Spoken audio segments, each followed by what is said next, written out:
à l'intérieur au moment où un accord a été conclu sous l'égide de l'ONU pour entamer la reconstruction de Gaza avec encadrement du matériel de reconstruction qui entrera à l'intérieur de ce territoire. Israël qui avait fait l'objet de vives critiques cet été. Et justement, l'on vient à se demander, lors d'une conférence qui avait lieu aujourd'hui à Tel Aviv, s'il est possible de critiquer Israël en temps de guerre, à l'intérieur comme à l'extérieur. Reportage Maël Benoliel. La société israélienne est-elle capable d'exprimer plusieurs voix et de se remettre en question, particulièrement en temps de guerre? Une question qui fait débat quelques semaines après la fin de l'opération militaire Bordure protectrice dans la bande de Gaza. Une société sous le feu, c'est le titre donné à cette conférence organisée par deux associations qui luttent pour les droits civils et la liberté d'expression en Israël. Il existe un sentiment chez une partie des Israéliens selon lequel on ne peut pas critiquer Israël. On est forcé au silence, on n'a pas le droit d'avoir un autre point de vue que celui de la majorité. Et c'est pour cette raison que nous avons pensé qu'il serait bien d'organiser cette conférence afin d'en parler et de condamner toutes les expressions de racisme et de violence dans notre société.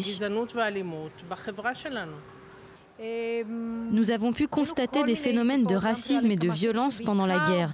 Et dans notre association, nous pensons que dans un pays démocratique, la résilience d'un pays, c'est aussi dans sa capacité de faire entendre toutes les voix, même celles qui nous sont désagréables. Une centaine de personnes s'est réunie dans un cinéma du centre de Tel Aviv. Le but, assister au débat mené par un panel de journalistes de tous bords politiques. Je pense effectivement que la société israélienne est capable de faire face à une certaine critique. Preuve en est cette conférence. Il y a des problèmes, de la violence et ce n'est pas facile d'être de gauche aujourd'hui. Et je crois aussi tous ceux qui disent que ce n'est pas non plus facile d'être de droite. J'ai un problème concret avec une partie de la gauche qui fait passer Israël pour un monstre, un pays qui serait responsable de tous les maux de la terre. Cela éloigne les chances d'une solution car les Arabes écoutent ce que dit cette gauche. Et quand ils entendent de la part de ces mêmes personnes qu'Israël est un monstre, qui commet des génocides, personne ne veut faire la paix avec un monstre. 1h30 d'échanges souvent houleux entre les différents intervenants. S'ils sont loin d'être d'accord, le débat aura au moins permis d'amorcer le dialogue et de démontrer qu'il est possible. N'est-ce pas là tout le but de cette conférence?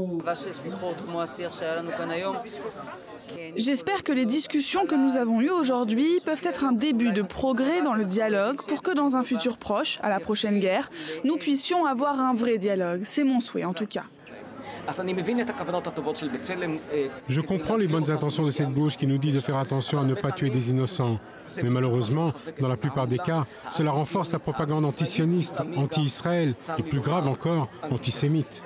Au final, cette conférence aura eu le mérite de mettre deux valeurs fondamentales sur la table. D'un côté, la nécessité de préserver la liberté d'expression, de l'autre, ne pas servir les arguments des ennemis d'Israël. Une équation toujours délicate pour la démocratie israélienne. Voilà, et autre conséquence du conflit de cet été, les appels au boycott.